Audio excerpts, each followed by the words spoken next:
मंच पर आसीन मेरे इष्ट गुरु भगवान एवं माँ जी के चरणों में मेरा शत शत नमन।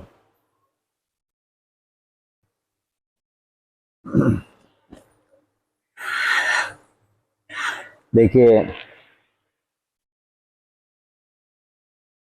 सावन का महीना चल रहा है और सब लोग जानते हैं भोलेनाथ का ही ये समय है। और देखिएगा कि कुछ काल ऐसा होता है जब कोई भी कर्म करा जाए तो उसका फल कई गुना मिलता है। जिसमें आप जानते हो या नहीं, ये सावन का महीना भी आता है। इस समय आप मन, बुद्धि, चित्त, चेतना से अगर परमात्मा का चिंतन करते हैं, क्योंकि भोलेनाथ का इस समय मैं विशेष समय कहूँगा। और हमारे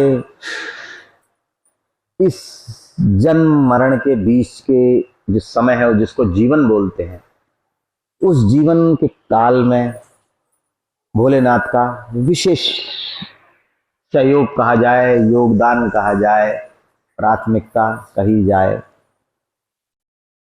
सब एक ही बात है। देखो, ये परमात्मा ने हमारी जो बुद्धि बनाई है, मेरे विचार से कुछ इस स्वभाव की बनाई है कि जो चीज हमें पसंद आती है उसको जल्दी ग्रहण करने का प्रयास करता है और उस पसंद वाली चीज को भी अपने हिसाब से मॉडर्नाइज करके, बदल के, तोड़ मरोड़ करके इस ढंग से हो तो अच्छा है। हम लोग भोलेनाथ की कांवर वगैरह लाते हैं। मैं गया था अभी तो मुझे अवसर प्राप्त हुआ। कांवर तो मैं बहुत लाया मालिक की। अभी मैं कल 3-4 दिन से बाहर था तो कांवर बहुत सारी देखने को मिली। हम लोग शिक्षा लेने का प्रयास कम करते हैं।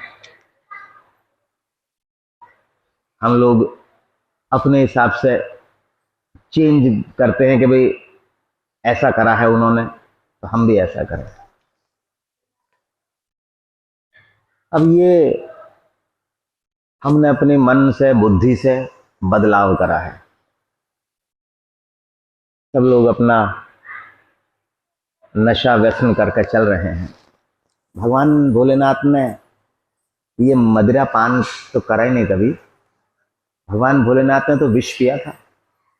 कितने कितने भोलेनाथ के भक्त ऐसे हैं। वहां ये बोलेंगे कि वो भोलेनाथ ही थे, ये उनमें विशेषता थी जो विष पी ले। हम तो केवल भोलेनाथ की बूटी पी सकते हैं क्योंकि हम उनके बच्चे हैं। ऐसा नहीं है, ऐसा बिल्कुल नहीं है। देखो, हम लोग देखें, भोलेनाथ का वाहन है नंदी भगवान। उसको बोला जाता है वृषभ। वृषभ बोला जाता है धर्म को। भगवान भोलेनाथ वृषभ पर सवार है, धर्म पर सवार है। धर्म पर सवार का मतलब यह है, हमारे जीवन में अगर हम धर्म पर सवार हैं तो कोई अनैतिक कार्य नहीं हो सकता, और अगर हम अधर्म पर सवार हैं तो नैतिक कार्य कोई नहीं हो सकता, है ना। भगवान भोलेनाथ के हाथ में वृषभ की लगाम है ना। वृषभ मतलब नंदी भगवान की लगाम। परमात्मा ने जो ये एक पंच तत्व का वृषभ बनाया है, इसकी लगाम किसके हाथ में है? हमारी लगाम किसके हाथ में है? मन के। मन के हाथ में है। और आ गई लड़की। मन के हाथ में लगाम है और हम मन के गुलाम तब बनते हैं जब हम धर्म पर हावी होते हैं। जब धर्म हम पर हावी होता है, हमारे वृषभ की लगाम मन रूपी भोलेनाथ के हाथ में होती है, तो कुछ नहीं हो सकता। अगर केवल मन के हाथ में है तो परमात्मा का चिंतन हो ही नहीं सकता। भोलेनाथ के जीवन में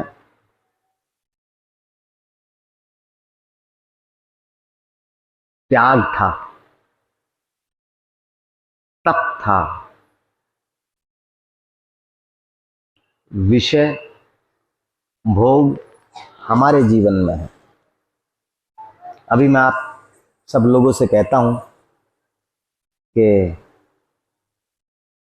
आप लोग आज अपने मालिक के दरबार में बैठे हैं, कोई अपनी वासना, विषय भोग, आज जो मन में गलत इच्छाएं हैं, आपको आपकी गलतियां हैं, उन एक गलती को छोड़िएगा, उसको बोला जाता है त्याग।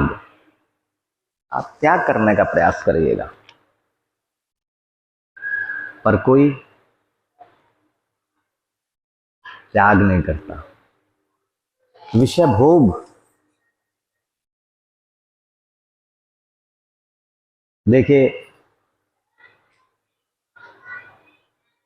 विष और विषय भोग, विष एक बार आदमी खाता है तो उसका पंच तत्व का जो शरीर है वो उसको नुकसान करता है। और विषय भोग एक बार अगर आदमी उसका आचमन करता है तो ये शरीर को कुछ हो या ना हो, पर मन रूपी जो जो लगाम जिसके हाथ में है वो सारी वासनाएं को बढ़ाता है।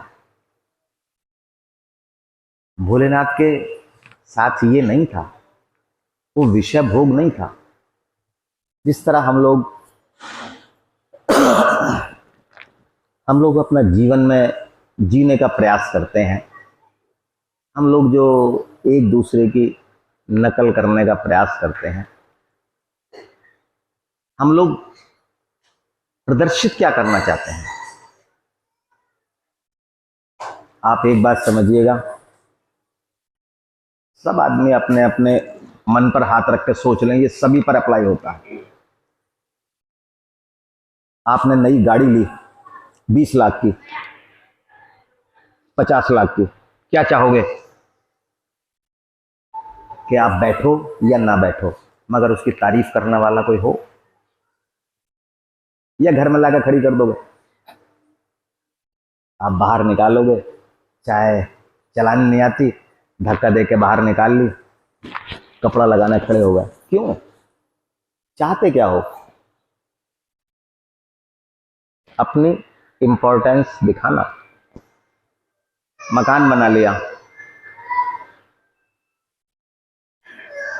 कोई तारीफ अगर ना करे, बहुत सुंदर महिला है, तारीफ ना करे, चाहती क्या है?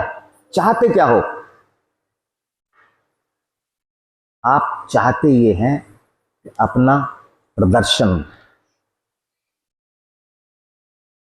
कल्पना करते हैं हम भोलेनाथ जैसा बनना। भोलेनाथ के जीवन में और अपने जीवन में जो हम कामनाएं करते हैं वहां दर्शन है, प्रदर्शन नहीं है। हमारे यहाँ प्रदर्शन है, दर्शन नहीं है। कोई चोर हो, क्या वो सबके सामने कहता है कि मैंने चोरी करी? ये कहेगा मैंने साहब मंदिर में मूर्ति लगवा दी गुरुजी। 100 आदमी के सामने कहेगा। ये कहेगा कि मैंने किसी का अडॉप्टर या कुछ चुराया? नहीं चुराया, कह ही नहीं सकता। तो वो प्रदर्शन क्या करना चाह रहा है? अपने गुणों का, अपनी वो तुलना परमात्मा से करने का प्रयास करता है। मैं मानता हूं, हाथी देखा है? हाथी, हाथी और सन्यासी बिल्कुल एक से होते हैं। कभी मदमस्त हाथी देखा है? मदमस्त मतलब चिंता ही नहीं, इक्कड़, वो उत्पात मचाता फिरेगा, उसे चिंता कुछ नहीं। सन्यासी को भी कोई चिंता नहीं। कभी आपने देखा होगा, सबने देखा होगा क्योंकि सब लोग ग्रामीण क्षेत्र से आते हैं। अगर हमारे गांव में अगर कोई हाथी आ जाए, हाथी, देखो मैं आपसे कोई आध्यात्मिक बात नहीं कर रहा, कोई ऐसी विशेष ज्ञानवर्धक चर्चा बिल्कुल नहीं कर रहा, पर मैं आपको अपने तर्क से ये बात सिद्ध करवाने का प्रयास कर रहा हूं। जो हमारे समाज में एक भ्रांति है, वो भ्रांति हट जाए।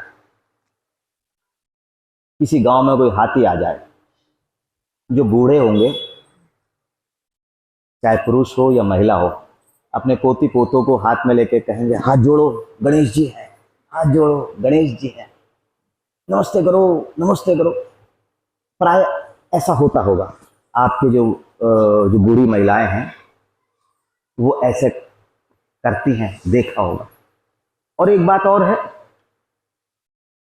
गांव भर के सारे कुत्ते उस हाथी के पीछे भौं भौं भौं भौं भौं, ऐसा होता है ना। पर एक बात देखो, हाथी की चाल में कोई फर्क नहीं आता। वो उन नमस्ते करने वालों की तरफा देखना पसंद नहीं करता, और जो भौंक रहे हैं कुत्ते, उनकी तरफा उसे गुस्सा आने का कोई प्रयास नहीं करता। कारण ये है, वो है ना काहू से दोस्ती, ना काहू से बैर। इधर से, इधर से। पर क्या हमारे जीवन में है ये? क्या हम ये दोहा जो है, बैठाओ इसे, ये दोहा जो है ना काहू से दोस्ती ना काहू से बैर, क्या संभव है? असंभव है, असंभव। मुझे एक प्रसंग याद आ रहा। ऐसा हुआ, एक हाथी जंगल में बड़ी मदमस्त चाल से चला जा रहा। अचानक ये हुआ, एक मक्खी उसके कान के पास आकर बैठी और उसने भुन भुन करा। मक्खी ने कहा कि भाई देख, अगर तुझे, मैं बैठ गई तेरे ऊपर, अगर तुझे लगे वजन ज्यादा है तो बता देना, मैं उड़ जाऊंगी। हाथी ने कोई ध्यान नहीं दिया, शायद सुनाई नहीं दिया। कोई बात नहीं, हाथी से चलता रहा। हाथी झूम कर चल रहा तो मक्खी बोली, ऐसा लग रहा है मेरे बैठने से तेरा बैलेंस डगमगा रहा है, तू कहे तो मैं इधर बैठूं। हाथी ने कोई जवाब नहीं दिया। अचानक हाथी एक नाले का पुल था, लकड़ी का पट्टा सा रखा था, उस पर चलना शुरू हुआ। मक्खी ने कहा हाथी के कान में, देख अब खतरा ज्यादा है, बड़ा, मैं तेरे ऊपर बैठी हूं, वजन ज्यादा है, मैं भारी हूं, कहीं ऐसा ना हो कि तू इस पटरे पे चले और तो डूब जाए, गिर जाए, बता दे अगर खतरा हो तो मुझे बता देना। हाथी को पता ही नहीं लगा, अचानक ये हुआ।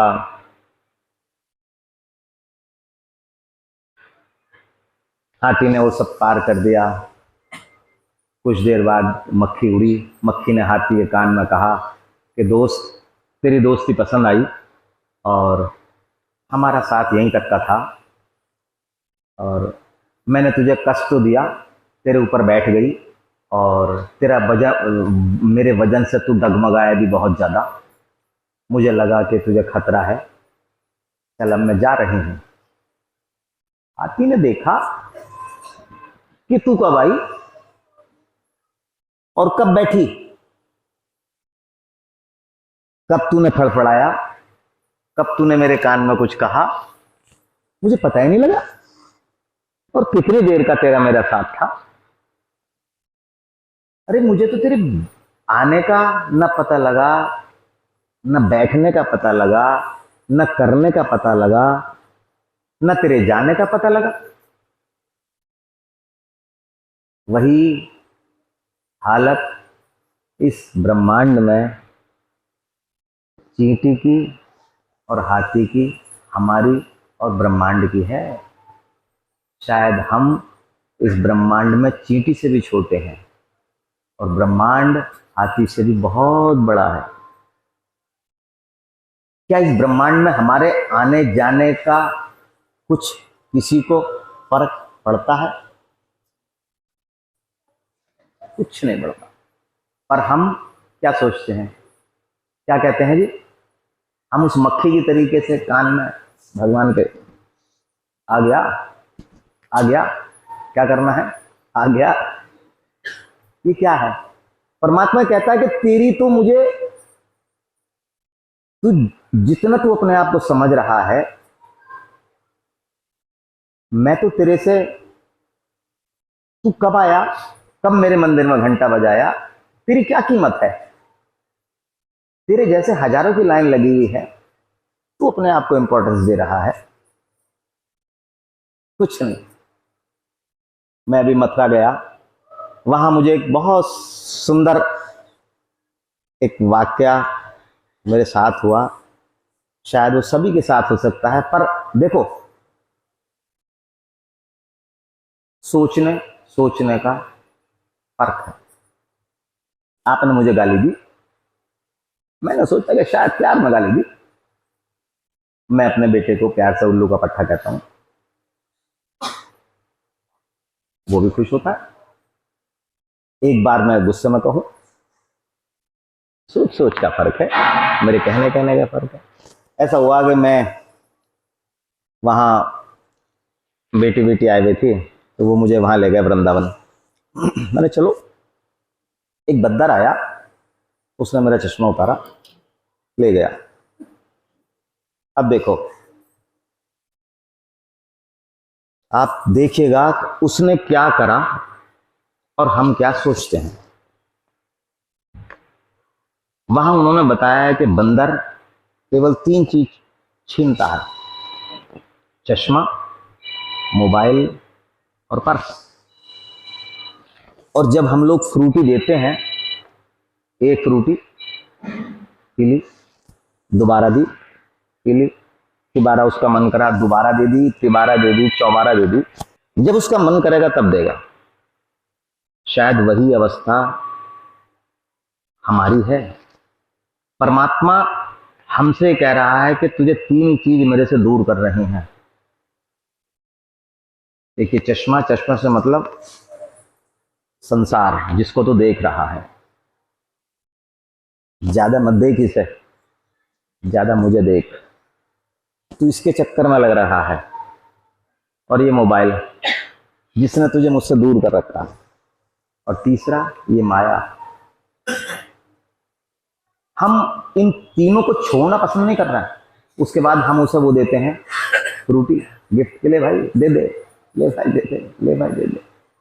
परमात्मा भी कहता होगा कि मूर्ख प्राणी, कितना तुझे दंड दूं, कितना कष्ट दूं, उसके बाद भी तू वही मांगता है।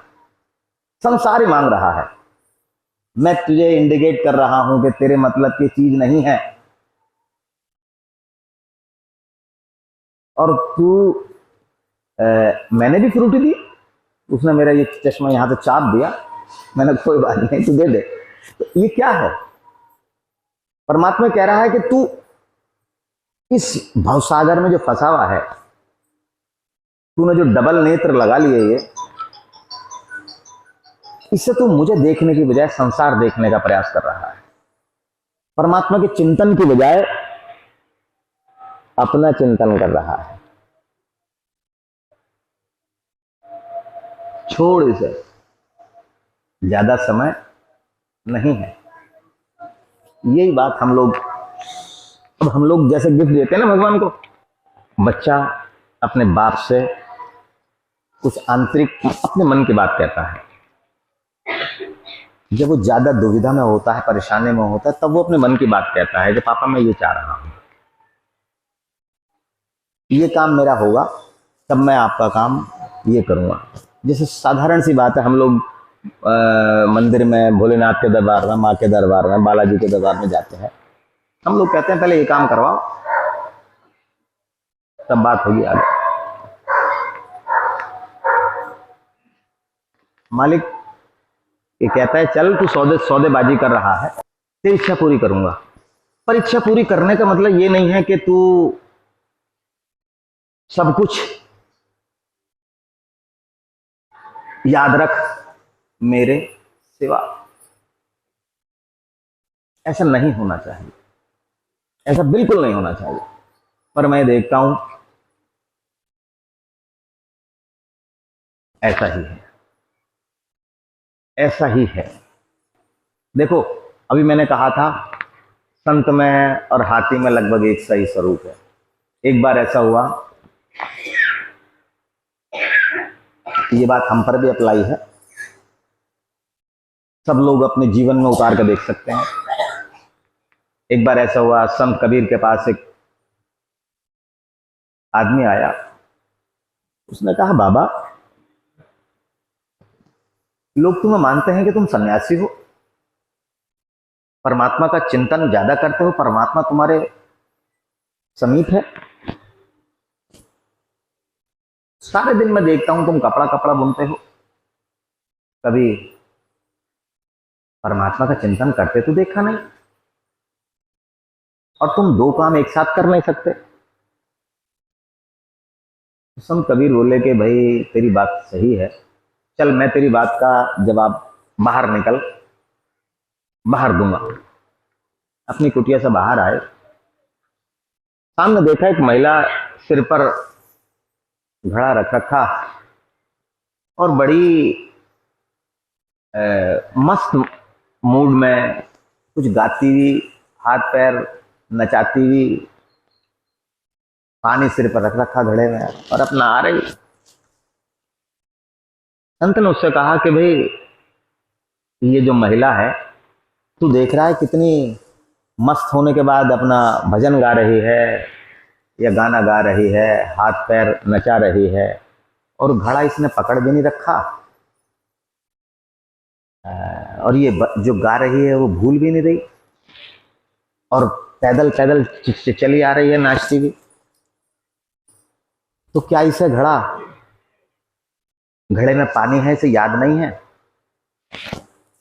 तो बोला कि बाबा अगर इसे ये भूल जाएगी कि घड़े में घड़ा सिर पे है तो घड़ा गिर जाएगा, घड़ा तो याद है इसे। तो बोले कि तू क्या मुझे इससे भी गया गुजरा समझ रहा है? जब ये संसार में घड़ा लेके चल सकती है तो क्या मैं कपड़ा बनाते बनाते परमात्मा का चिंतन नहीं कर सकता? कर सकता हूं। अगर हम लोग चाहें हम लोग भी परमात्मा का चिंतन कर सकते हैं। पर चाहे ना, हम लोगों को क्या पहले चाहिए? 9 बज गए यार, भैया दुकान पे चल रहे हैं, वहां ग्राहक बैठे होंगे। अब मान लो आपकी पत्नी ने कहा जी हाथ तो जोड़ते जाओ। अभी मेरे से इस गुरु पूर्णिमा की बात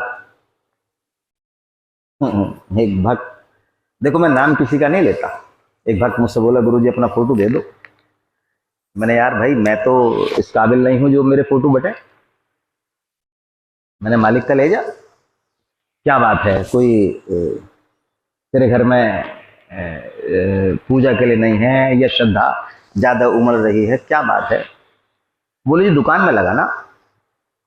मैंने यार दुकान में लगाना है भाई तो मालिक का ले जा भाई, मेरे तो मैं तो इस काबिल हुई नहीं जो मेरे फोटो छपे। मैंने क्या करेगा भाई, क्या घर पे पूजा करके नहीं जाता? बोले गुरुजी पूजा वूजा तो करके जाता हूँ, कसम वसम खाने के लिए चाहिए, जरूरत पड़ती है गुरुजी की कसम इतने का ही है। मैंने कहा तुझे मैं दंडवत प्रणाम करता हूँ मेरे मालिक का मत लगाना अब ये बताओ क्या है? देखो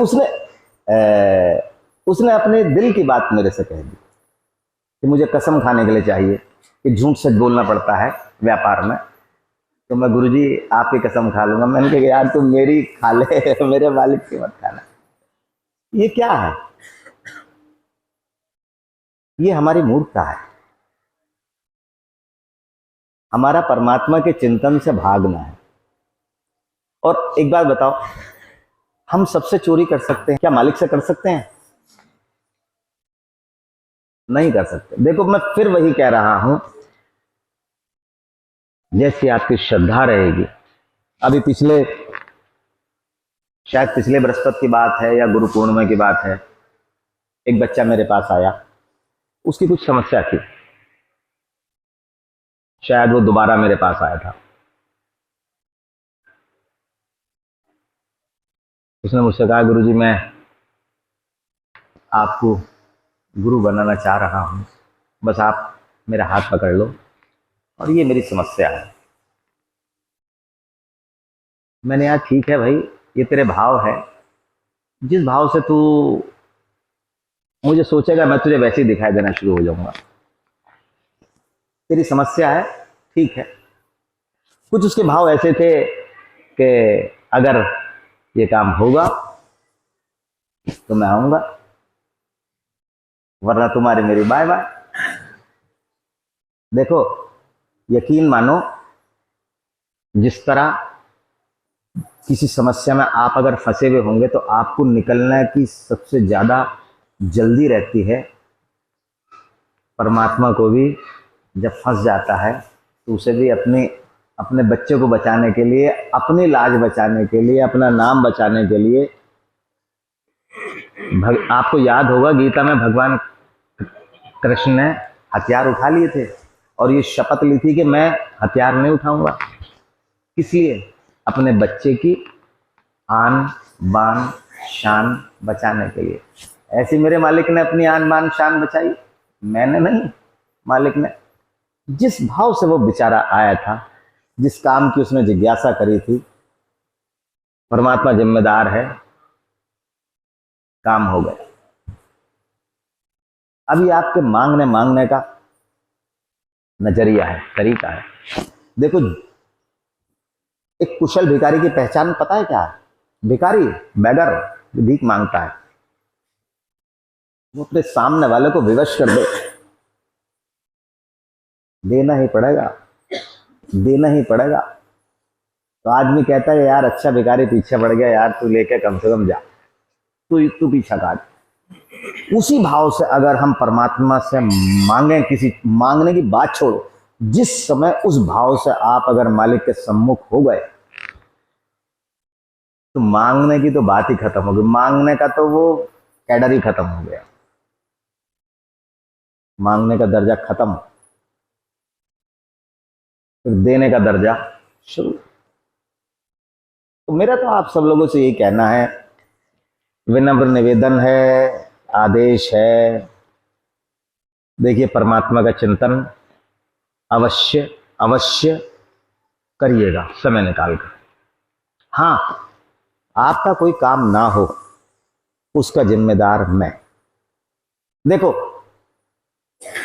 क्योंकि काल चक्र में घूम रहे हो,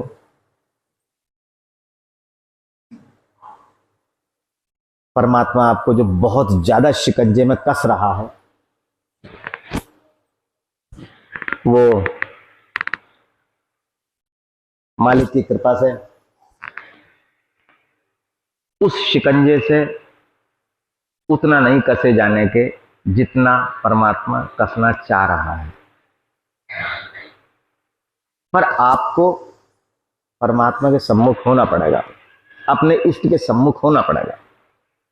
आप अगर ये चाह रहे हैं कि सब कुछ बड़े आसानी से सरलता से मिल जाए, आपके इष्ट भी कहेंगे ठीक है भाई, जब तू दूर दूर जा रहा है तो मेरे दूर होने में कितनी देर लगती है। देखो, आप मालिक को चाहते हो, पसंद करते हो, चिंतन करते हो, कोई कीमत नहीं। मालिक अगर आपको चाहता है, आपका चिंतन करता है, आपके बारे में सोचता है, सबसे बड़ी उपलब्धि आपकी है। मान लो, आप उदाहरण दे रहा हूं, 5 बेटे हैं आपके, सारे बच्चे चाहते हैं कि मेरे माँ बाप मुझे दे, मुझे दे, मुझे दे, कोई कीमत नहीं। पर अगर बाप किसी को चाहे देना, बहुत बड़ी कीमत है। तो ऐसे बनिएगा कि बाप आपको दे, वो आपके मांगने मांगने का तरीका है। जब आप उस भाव से मालिक के सामने खड़े हो गए, बैठ गए, फिर आपको परवाह नहीं किसी की। और एक बात का विशेष ध्यान रखिएगा, देखिए, ये मेरे मालिक का बनाया हुआ विधान है। कोशिश ये करिएगा, जो नए भक्त हों या जो पुराने भक्त हों, जब बोलने के लिए कहा जाए, कुछ ना कुछ बोलने का प्रयास करिएगा। देखो, जब भगवान राम बहुत छोटे थे तो उनके पिता राजा दशरथ उन्हें बुलवाने के लिए पता नहीं क्या क्या तौर तरीके अपनाते थे। आपका बच्चा छोटा हो तो उसको बुलवाने के लिए, उसको हंसाने के लिए आप कितने तरीके अपनाते हो। क्यों? क्योंकि आपको अच्छा लगता है उसकी हंसी सुनना, उसकी बोली सुनना। कुछ महिलाओं का बेटा अगर देर से बोलता है तो क्या कहती हैं, गुरुजी बोल ही नहीं गया, बहुत देर हो गई, बहुत बड़ा हो गया, अब तो बुलवाओ इसे। क्या है ये? क्या किसी माँ बाप को अपना गूंगा बहरा बच्चा पसंद है? तो क्या मालिक को आप गूंगे बहरे पसंद है? बोलिएगा। देखो, मालिक आपसे कोई ज्ञानवर्धक, कोई आध्यात्म की, कोई वेद उपन्यास की बात नहीं सुनना चाह रहे। वो चाह रहे हैं कि आप अपने शब्दों में, देखो, जब आदमी अपने बोलना शुरू करता है तो अपने दिल के भाव निकल जाते हैं। ये भी एक नशा है, जैसे शराब पीने के बाद आदमी के मन के भाव निकल जाते हैं ना। जिस दिन इस नशे का लत पड़ गई, ये खतरनाक है, ये बहुत खतरनाक नशा है। जिसको लग गया है ना, देखो मीरा जी को लगा था, हम उस लाइन में नहीं है, हम तो बहुत बहुत बहुत पीछे हैं। मीरा जी को लगा था, आप सब जानते हैं। मैं ऐसे उदाहरण दे रहा हूं जो आप सब लोग जिससे बहुत परिचित हैं। क्या कुछ मिला मीरा जी को? क्या उनकी कुछ कामना थी भगवान कृष्ण से? गोपियां थी, कुछ कामना थी भगवान से?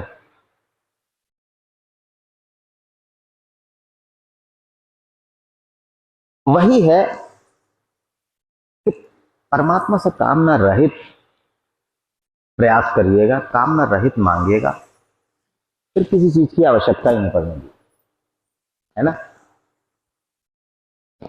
सब लोग बोलने का थोड़ा थोड़ा प्रयास करिएगा। और एक बात ये समझिएगा कि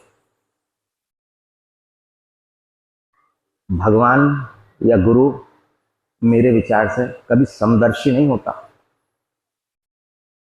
कहते हैं गुरु समदर्शी होता है, समदर्शी या परमात्मा समदर्शी होता है, समदर्शी नहीं होता, एक सा व्यवहार नहीं होता। किसी माँ के अगर 5 बच्चे हैं, एक बच्चा ज्यादा डरता है तो माँ 5 को अपने पास सुलाएगी या एक को सुलाएगी? जो डरता है। कभी कभी हमारे दिमाग में ये भ्रम पैदा हो जाता है कि मैं इनको ज्यादा प्यार करता हूँ, या मैं इनको ज्यादा प्यार करता हूँ, या मैं इनको ज्यादा प्यार करता हूँ। अगर मैं आपका परमात्मा का बाप हूं तो मेरे लिए सब बराबर है। सब बराबर मतलब अगर किसी पर मुझे लगेगा कि कष्ट है, पीड़ा है, तो मैं उसे ज्यादा अपने नजदीक रखने का प्रयास करूंगा। जब मुझे लगेगा ठीक हो गया, हट, दूर जा, अब दूसरा रो रहा है ना। तो ये नहीं है कि परमात्मा किसी के साथ अन्याय नहीं करता है, पर मैं ये मानता हूं समदर्शी नहीं है। अगर परमात्मा समदर्शी होता या माँ बाप समदर्शी होते, सब बच्चों को एक साथ सुलाते? क्या माँ 5 बच्चों को एक साथ सुला सकती है अपने पास? नहीं सुला सकती। मालिक देखेगा कि मेरा बच्चा जो डर रहा है, पहले उसे पास लगा। देखिए, जो हमारी पत्रिका है, कोशिश ये करें कि उस पत्रिका को पढ़ते रहें। अगर कोई भक्त ऐसा है, कोई मालिक का बच्चा ऐसा है, उस पर ध्यान भी नहीं आता, कुछ भी नहीं आता, कुछ भी नहीं आता, कुछ कर भी नहीं सकता, पूजा भी नहीं कर सकता, ध्यान भी नहीं कर सकता, कम से कम पढ़ तो सकता है अपने संस्थान पर जाकर। अब वो उसकी अगर पढ़ना भी ना पसंद करे, वो सोचेगा कि हाँ ये 100-120 रुपए साल भर में दूंगा। ये हम लोगों की इतनी निष्क्रियता है, इतनी उदासीनता है, इतनी उदासीनता है। आप देखो, आप सब लोगों के बीच में बहुत संत आते होंगे। आप जिस क्षेत्र में रहते हो उस क्षेत्र में बहुत संत महात्मा, उनके अनुयायी आते होंगे। वो भी नहीं मिलते आपको देखने को, तो टीवी पे आपको सब जगह कथावाचक मिल सकते हैं, ये तो सभी लोग देखते हैं टीवी पे। आप लोग, कोई भी उनका भक्त उनके पास तक नहीं पहुंच सकता। उनकी सभा में बैठने का बहुत मोटा खर्चा है, इतनी पास आ नहीं सकता जितना पास आप अपने मालिक के हैं। क्या आप लोग एक पत्रिका नहीं खरीद सकते? आप लोग इतने निष्क्रियता वाले बात करते हैं, कहाँ कुछ जाता है। अभी मैंने पिछली बार भी कहा था, यहां जो भी संपत्ति है मेरी है क्या? आपको लगता है मेरी है? मेरी बिल्कुल नहीं है। और ना ही मैं इस भाव से करता हूं कि मेरी है। मैं केवल इस भाव से करता हूं कि मैं देखभाल करने वाला हूं, केयर टेकर, है ना। आप लोगों की संपत्ति है, आप लोग कभी गद्दा ऊपर छोड़ गए, तो ये यहां आपका नहीं है क्या? ये इस तरह कैसे काम चलेगा? ये नहीं होना चाहिए। देखो, एक बाबूजी एक कहावत कहते थे, आदमी एक लब्बा, बैल दुलब्बा। हम लोग दुलब्बे हैं।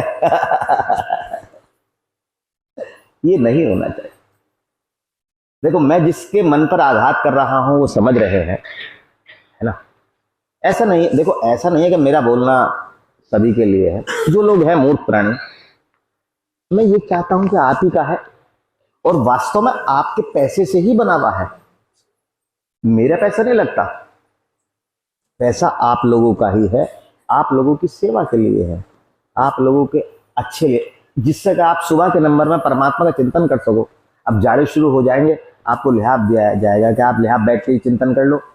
अब पहले करवाता था मैं, पता लगा कि लिहाफ में आदमी सो गए, उठना पसंद नहीं कर रहा है, इसलिए लिहाफ को आपसे अलग करवाया जा रहा है। अब झाड़े आ जाएंगे तो कोशिश ये करें कि हमें अपने कर्मों पर ध्यान देना चाहिए। मेरे से जो आप चाहते हो वो बताओ। अब परमात्मा का चिंतन होगा। देखो इतनी देर मैंने कोई आपसे कोई आध्यात्म की चर्चा नहीं करी। कारण यह है कि अभी आप उस स्टैंडर्ड को बिलोंग नहीं करते हैं, है ना। तो मेरे तो आपसे यही कहना है, निरंतर परमात्मा का चिंतन करिए, चाहे एक दिन खाना मिले या ना मिले।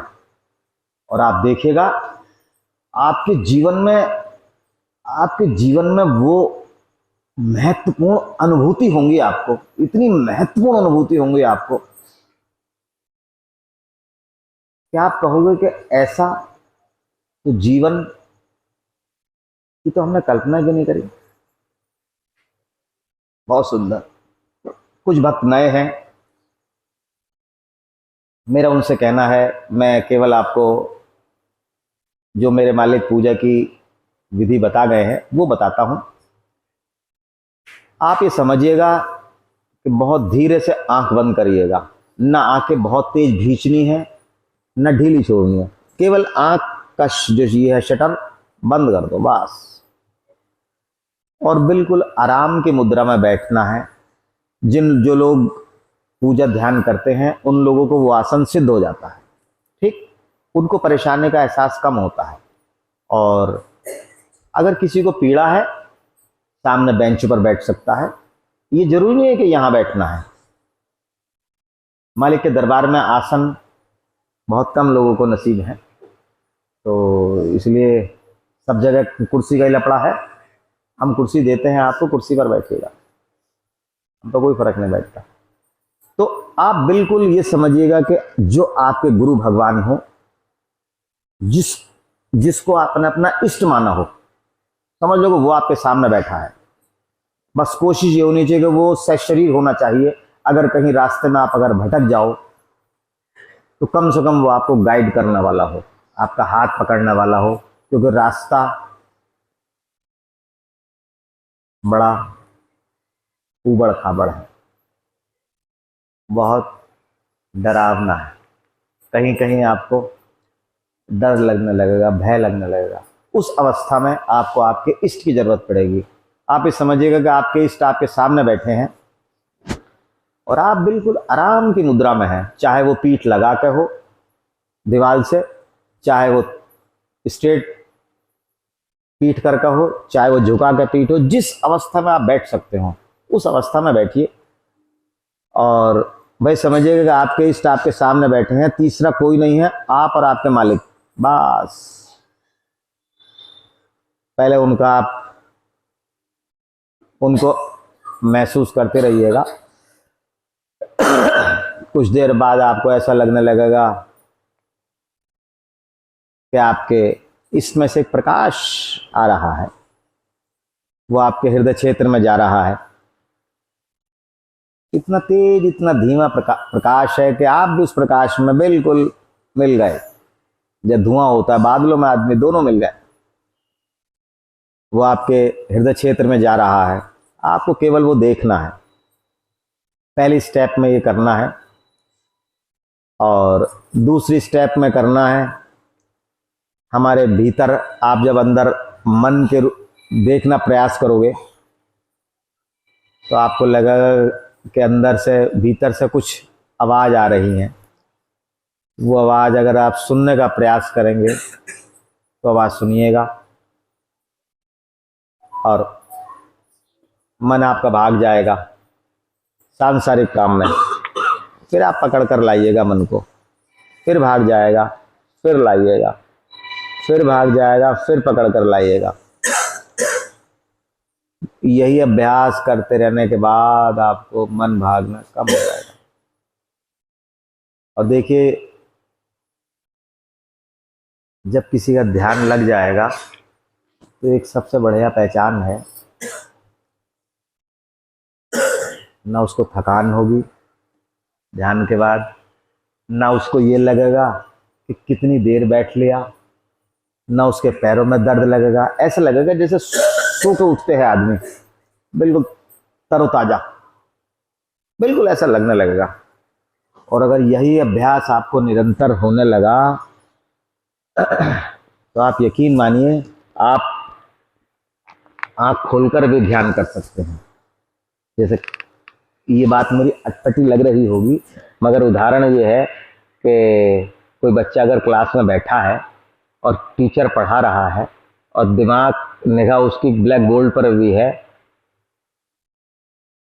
अचानक टीचर ने कहा हाँ भाई क्या पढ़ा, उसकी निगाह नहीं हटने की कारण ये है कि वो मन से कहीं और है, उसे पता ही नहीं क्या पढ़ाया, शरीर से यहां बैठा है। मन जहां लगा हुआ है, जहां मन, वही ध्यान की अवस्था है। उसे उस चीज में बड़ा रस आएगा, जहां वो सोच रहा है उस समय उसे बहुत रस आएगा। उसे न अपने तन की सुध होगी, न मन की, न धन की। टीचर करेगा ओ हाँ क्या हुआ। कभी कभी आपने देखा होगा, ये मेरे मालिक बताते थे, शायद उनके सामने ऐसा कुछ वाकया आया होगा, कोई बच्चा अगर सो जाता है तो उसकी माँ उसे एकदम नहीं जगाती, उठ भाई उठ भाई उठ भाई, एकदम ऐसे नहीं कि पकड़ के एकदम खड़ा कर दिया, ऐसे तो नहीं करते।